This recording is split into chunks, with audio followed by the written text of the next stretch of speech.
Welcome to the Titans of Industry show. I have a great guest, returning guest, one of my favorite people to talk to about economics and politics, um, Bob Moriarty, 321gold.com, one of the first and most original gold sites online. I think it dates back to the year 2000, if I'm not mistaken.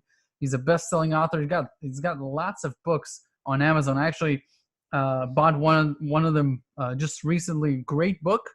I like to read one book a week, and that is an easy 3-4 hour read. So I really enjoyed that, Bob, and glad to have you here on the call.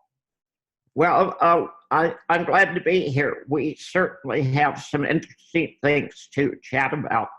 I want to ask you first of all about politics a little bit.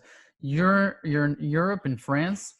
I'm in France, yes. And there are things happening around the world. Actually, I'm in Israel right now, and last week on Monday, on the 11th of November, I traveled to Budapest just for a few days.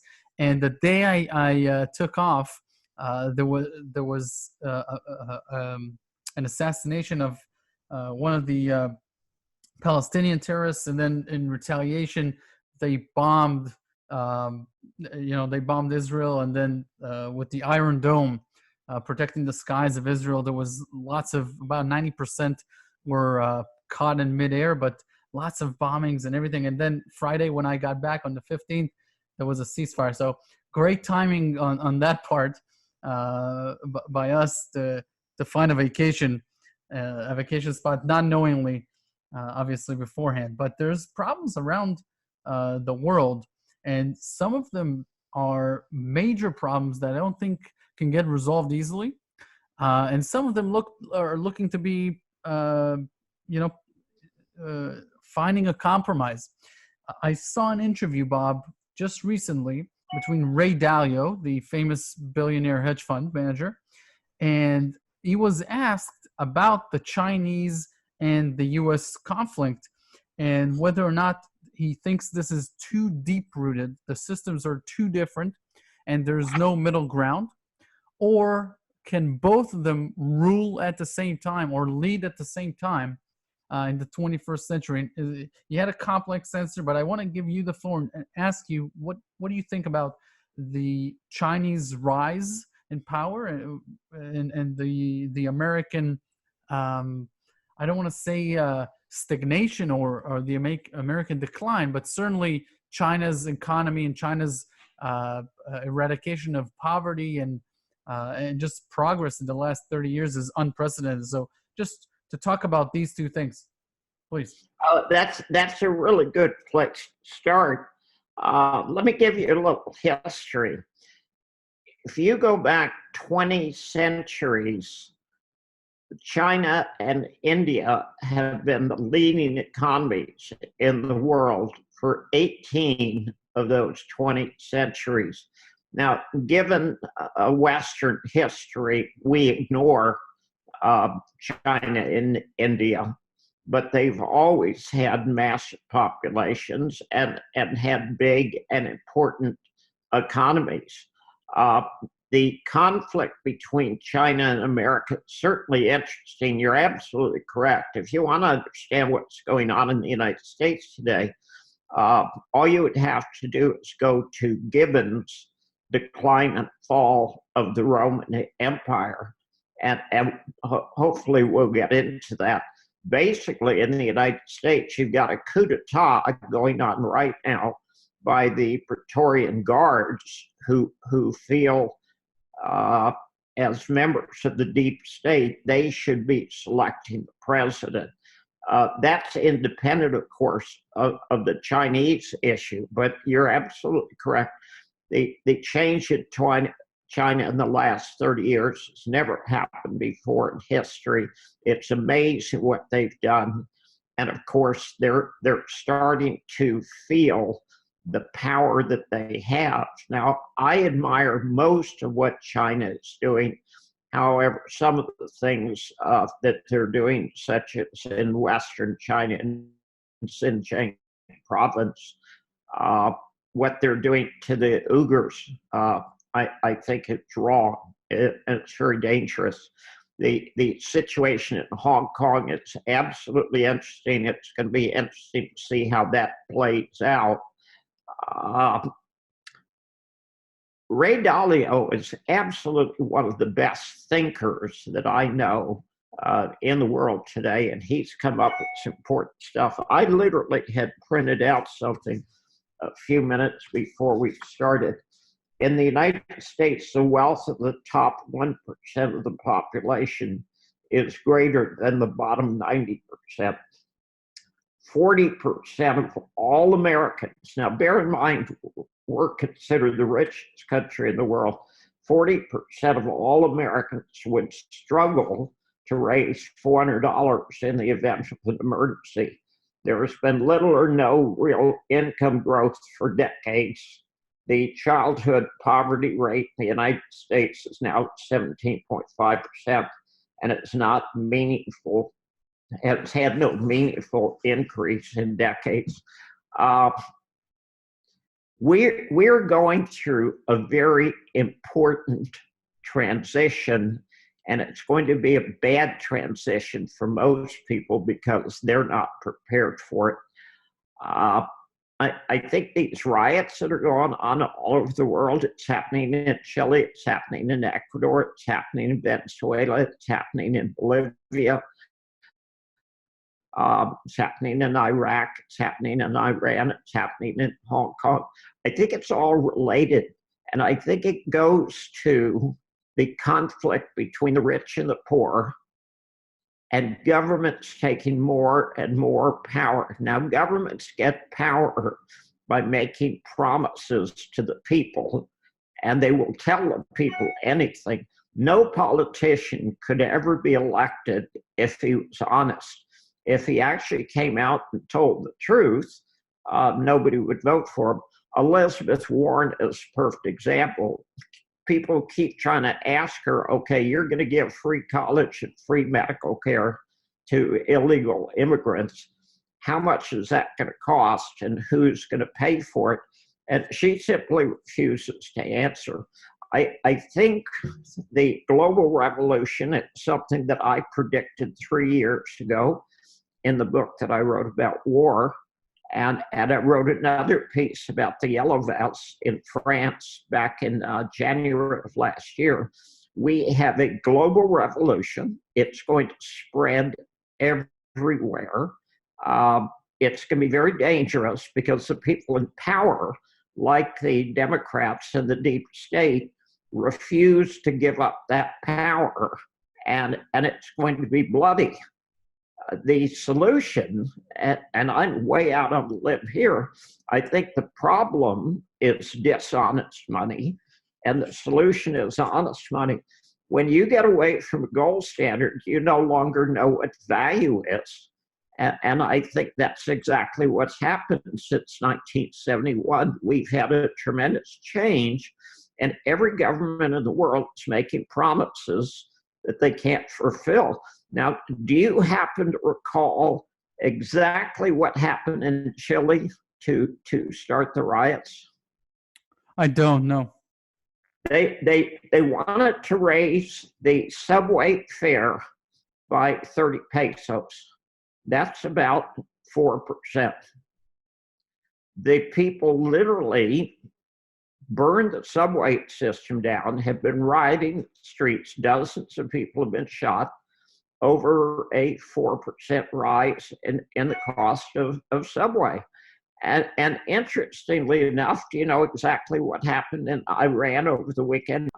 They had been charging 10 cents per liter, the equivalent of 10 cents US per liter, and they raised it to 50 cents per liter. And that's a pretty substantial raise. If you're living on the margin and the cost of fuel just went up 400%, that's going to create quite a problem. But the government reaction in Hong Kong, and the government reaction in Chile, and the government reaction in Venezuela, and the government reaction in Iran and Iraq has been very brutal. Hundreds of people have been killed all over the world, and obviously the problem has not gone away.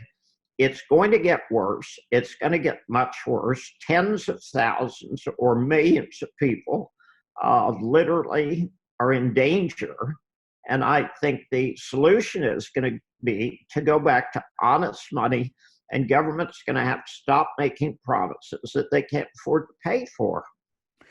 Bob, do you think that this is a real possibility? And the reason I ask you this is because the American way is to look at success, to look at the rich, to look at what the wealthy are doing and living, etc., and feel so dissatisfied with your own lot, with your own place, that you try and figure it out on your own.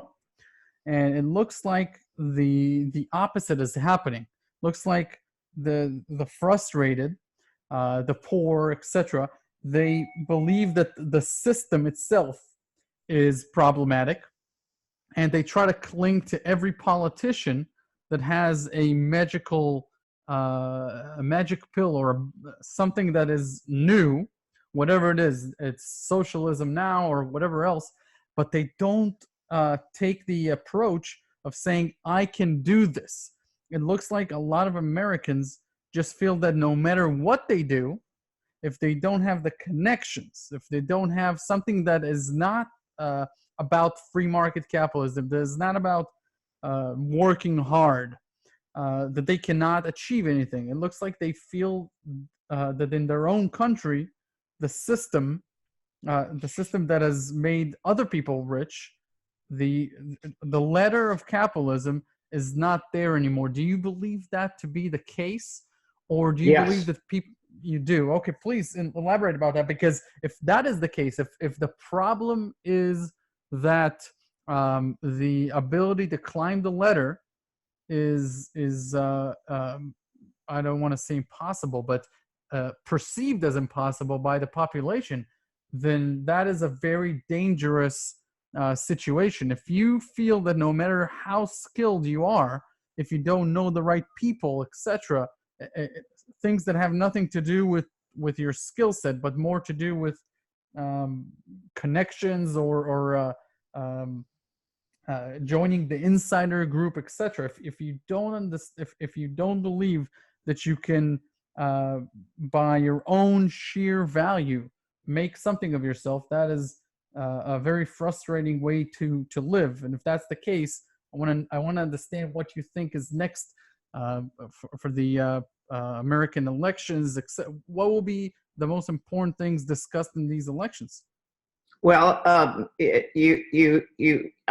think you got a little too wide there. We do not have capitalism. In the United States, we have crony capitalism, and it's who you're connected to.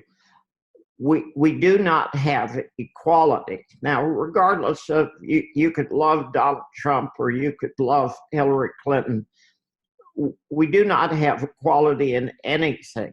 James Clapper testified in front of Congress that the NSA and the CIA was not spying on Americans. And everybody knew at the time that absolutely they were spying on Americans. Roger Stone just got convicted of 7 counts of lying to Congress over something that was fairly inconsequential. Hillary Clinton lied to Congress. Huma Abedin lied to the FBI. And nobody's going after Hillary Clinton. Nobody's going after the Democrats. The whole impeachment fiasco, I mean, it's a circus. I'm embarrassed to be an American. I look at the candidates, the Democratic candidates, and I'm just embarrassed. I mean, do these people represent the best and the brightest of the United States? They can't explain who's going to pay for these giveaway programs. And every one of them is trying to say, well, we're going to give more away than the other fool. I'm just astonished. It is end of empire in the United States. The United States has the world's reserve currency, period. Okay? The reason the United States is so wealthy today is since World War II, the United States could print $100 bills and trade pieces of paper with ink on them for real goods. Whoever has the world's reserve currency has a competitive advantage that nobody else has.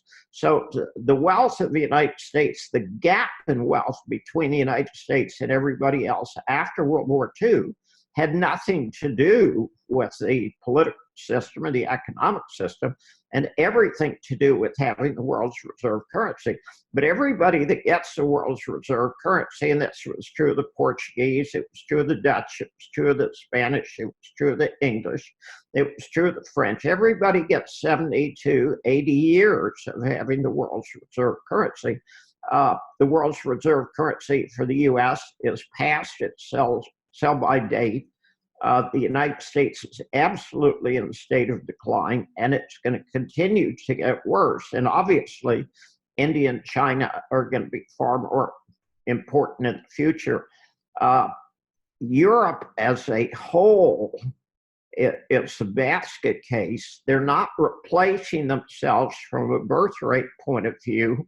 There is an invasion of sorts going on from North Africa, from the Middle East, that's very dangerous. It's just as true an invasion as Genghis Khan or anybody in the past.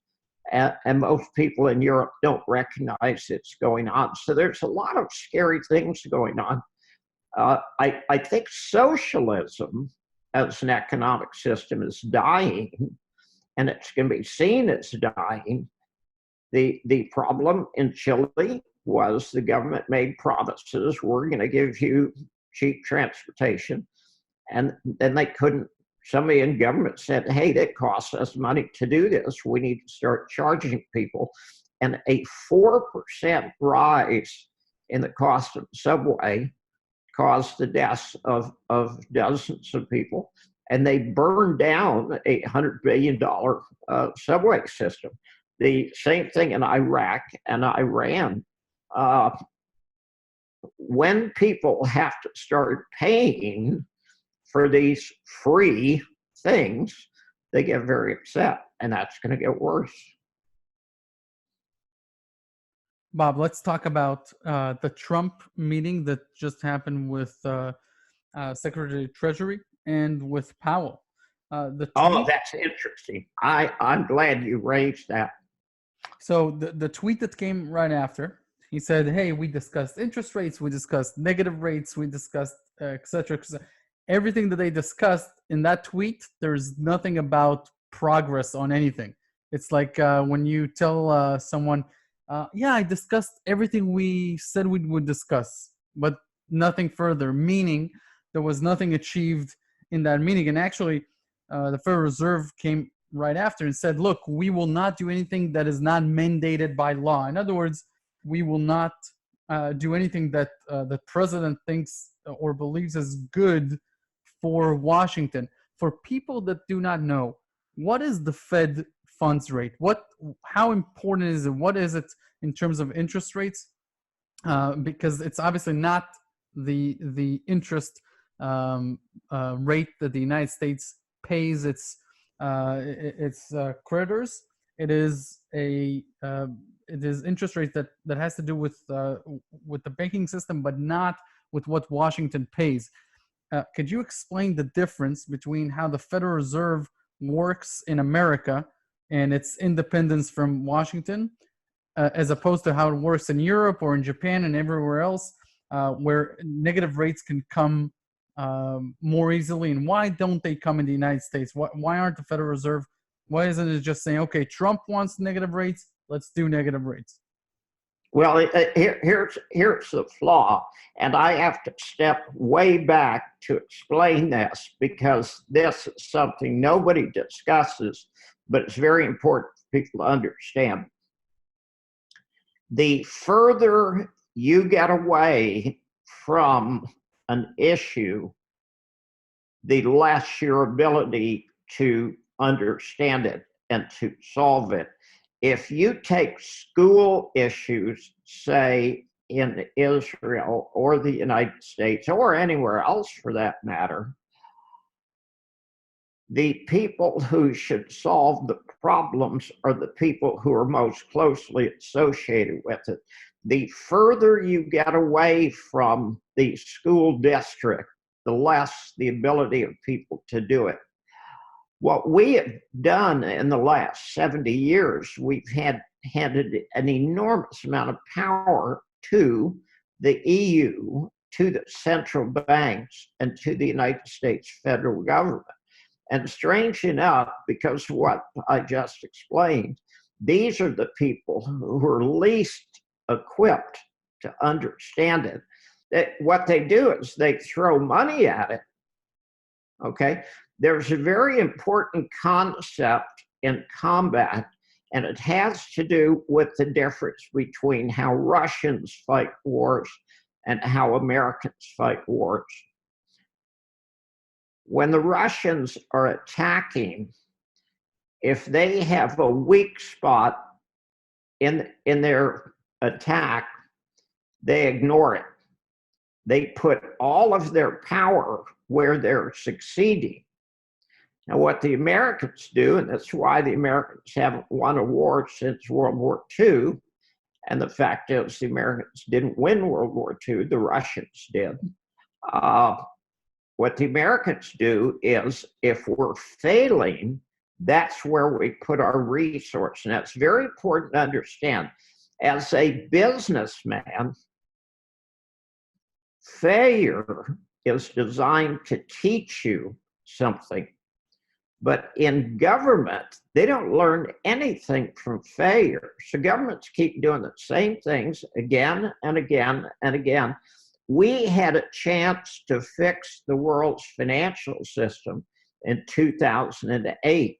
And what we needed to do is we needed to let Warren Buffett, George Soros, AIG, Citibank, we need to let all those idiots go bankrupt. We didn't do that. What we did is we transferred the losses to the backs of the taxpayers.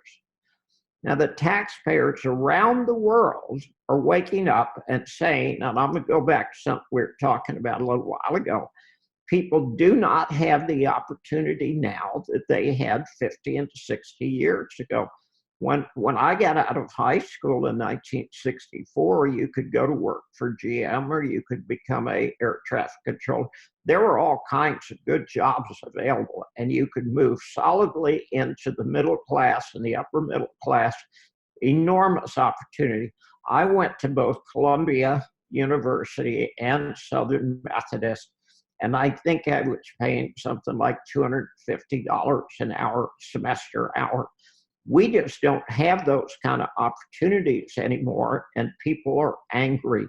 People want to see they have the ability to increase their income. They have the ability to get better off financially, and they want to see progress for their children, and they don't have that anymore.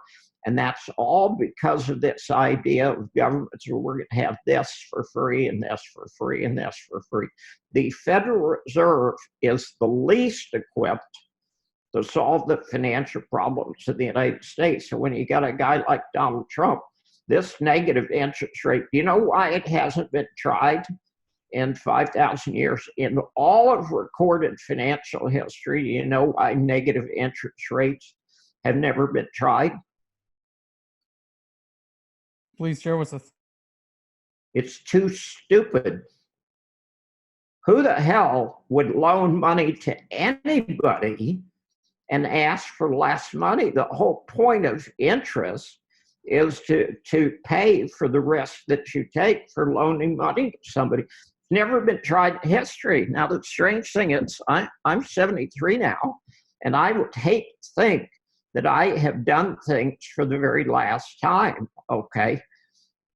Federal Reserve keeps making the same mistake again and again and again and again and again and again and again.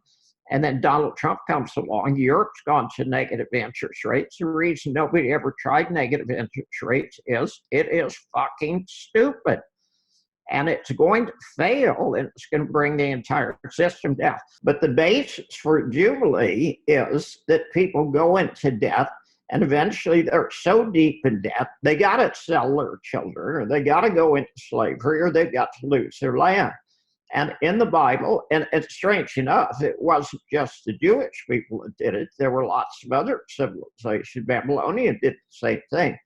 A jubilee is you write off the debts that are not going to get paid and you start all over again. And that's a great idea. From a mathematical point of view, when you have a financial system that has interest rates, there is always more debt than there is money. So it makes sense mathematically and socially. And as you just hit the nail right on the head. People around the world are angry, and they're angry because they have no future, they have no opportunity, they're in slavery because they owe money. They've been given all these promises by socialistic governments that cannot actually take place, and they're angry. So they're saying, okay, we're going to man the barricades, and they're literally putting their life at risk. We're going to have to do two things. We're going to have a jubilee. We're going to have to forgive this $250 trillion worth of debt that every person who can add and subtract and ever passed Economics 101 understands that debt is not going to get paid, period. We need to write it off. We need to go back to honest money, and we need to start all over again. When we do that, and only if and when we do that, will the problem be solved. What do you think is going to happen with two things? One, with the elections in 2020, do you have a candidate that you believe would win? And two, how do you see precious metals trading between now and the elections? Those are both great, good questions. I don't think there will be an election. I think that what's going to happen, and you could certainly see it, I would encourage all of your listeners to pay attention to the circus going on in Congress right now with the impeachment. All of these witnesses, if you actually listen to them, admit Donald Trump didn't do anything illegal. The strange thing is we know that the Ukrainians were being threatened with military aid being withheld. We know that there was corruption in Ukraine, but it was all on part of Joe Biden and Hunter Biden. What the hell was Hunter Biden get $50,000 a month for doing something he had never done? And Joe Biden gets on TV and brags about, he threatened the president of Ukraine, we're not going to give you the military aid unless you stop investigating my son. And I'm going, this is bizarre. So they want to impeach Trump for doing exactly what Joe Biden just admitted he did. But the Democrats represent the deep state. This woman ambassador who just testified, her problem is Donald Trump thought he should be running the foreign policy of the United States. And the deep state and the State Department and the CIA and the FBI and the NSA believe they should be running the deep state, or they should be running foreign policy. Now, the CIA's been running coup d'etats all over the world for at least 60 years that I can think of. So they just looked at the United States and said, if we can do it in Guatemala, we can do it in Iran. Hell, why don't we do it in the United States? And that's exactly what they're doing. They refuse to give up. The whole Russian interference in the 2016 election was something they made up, and they're going to keep doing this, and they're going to keep inciting people to the point the military is going to step in and say, okay, we need to restore order, so we're going to take over the government on a temporary basis until we can hold free elections. Once the military takes over, they want to run the ship. Everybody else has had their opportunity to steal. Now the military gets their opportunity to steal too. I think I would be astonished if we actually get to the election.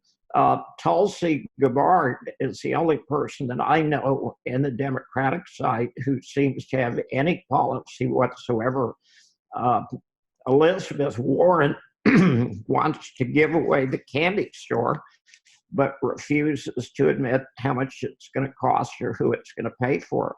I'm astonished at the stupidity of the Democratic candidates. And I'm not, here's what's funny, I'm not a fan of Trump. I think the man's a blithering idiot, but he was elected. Until we can elect some other blithering idiot, he's the president.